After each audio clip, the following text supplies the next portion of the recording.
আসসালামু আলাইকুম। Welcome to graphic tutorial YouTube channel. আমি আমার বিজনেস কার্ড যে ডিজাইন করেছি সেই বিজনেস কার্ড ডিজাইনটা এখন মোক আপ করা দেখাবো।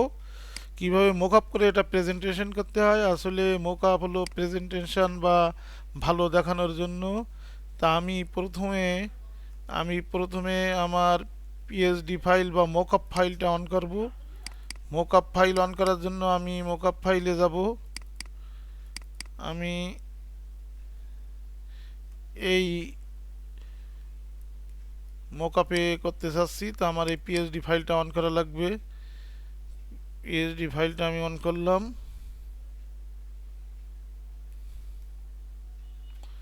পিএইচডি ফাইল অন করার পরে আমাকে এখানে যেতে হবে লেয়ার অপশনে। লেয়ার অপশনে যে এই লেয়ার, এটা আমার এটাকে স্মার্ট অবজেক্ট করা আছে, তো আমি এখানে ক্লিক করে স্মার্ট অবজেক্টে চলে আসলাম। এটা আই অফ করে দিলাম।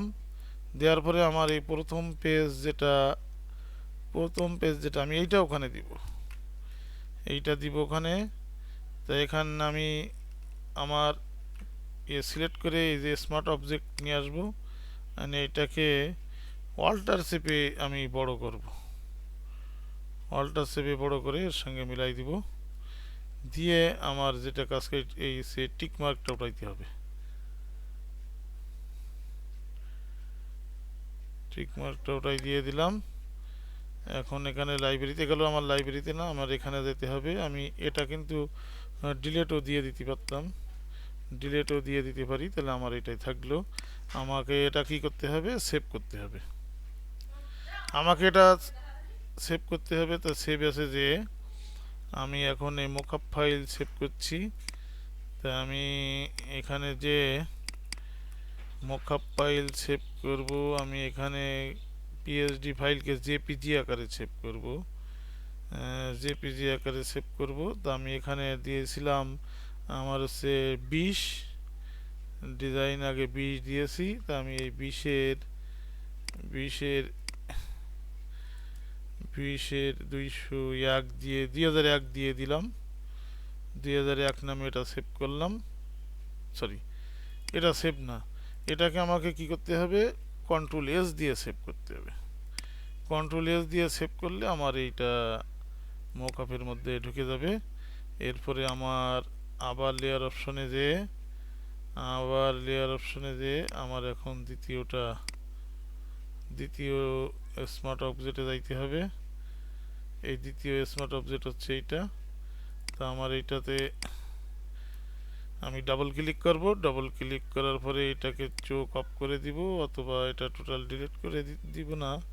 দিয়ে আমি এখানে 2 নম্বর পেজটা, আমার আরেকটা যে বাকি আছে, আমি এইটা নিয়ে আসব, এনে পেস্ট করে দিব। পেস্ট করে দেওয়ার পরে আমার অল্টার চেপে আমাকে এটা একটু বড় করে দিতে হবে। অল্টার চেপে একটু বড় করে দিতে হবে। বড় করে আমাকে টিকটা উঠাতে হবে। টিকটা উঠানোর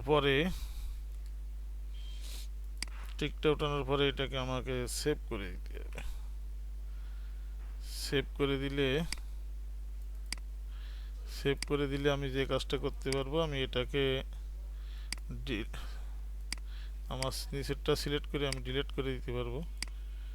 দিলে আমার ওই একটাই থাকবে। এটাকে আমাকে এখন এখানে কন্ট্রোল এস দিয়ে সেভ করলে আমার দ্বিতীয় পেজে চলে আসলো। তো দুইটা পেজই চলে আসলো।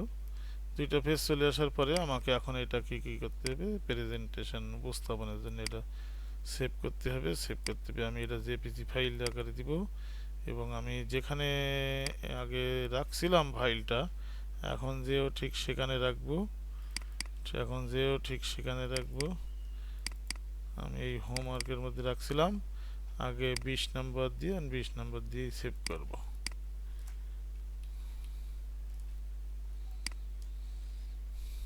তাহলে এখানে আমি হাই রেজুলেশন দিব। তাহলে আমি এখন ওখানে যে কয়টা ফাইল পেয়ে যাব, সেটা হচ্ছে আমি আগে রাখছিলাম আমার দুইটা কার্ড ছিল। এই যে আমার আগের দুইটা কার্ড হচ্ছে 20 নম্বর আমি ফাইলটা সেভ করেছিলাম 20 নম্বর দিয়ে। 20 নম্বর 2 না 200, তাহলে এখন সেখানে 21 22 আর এটা আমি ফাইলটা কি সেভ করি নাই, ফাইলটা সেভ করি নাই কেন, আমি ফাইলটা এআই ফাইলটা সেভ করব, এটা 20 নম্বর দিয়ে সেভ করতে হবে। তাহলে আমি এখানে দেখেন যে আমি এই 20 নম্বর দিয়ে সেভ করলাম, 20-এর 1 হচ্ছে একটা জেপিজি যখন করছি 20-এর 1 হলো, 2 হলো, আর আমি মকআপ করে সেটাকে মকআপ ফাইলটা না, এটা এআই ফাইল অন হয়ে গেল, আমি মকআপ ফাইলটাও আমার এই যে 20 নম্বর নামে সেভ হয়ে গেল। তো ধন্যবাদ। যারা আমার গ্রাফিক টিউটোরিয়াল ইউটিউব চ্যানেলটি সাবস্ক্রাইব করেনি তারা সাবস্ক্রাইব করুন আর পাশে থাকা বেল বাটনটি বাজিয়ে দিবেন, তাহলে আমার ভিডিওগুলো আগে আগে দেখতে পারবেন এবং আপনাদের মতামত কমেন্টের মাধ্যমে জানাবেন। ধন্যবাদ।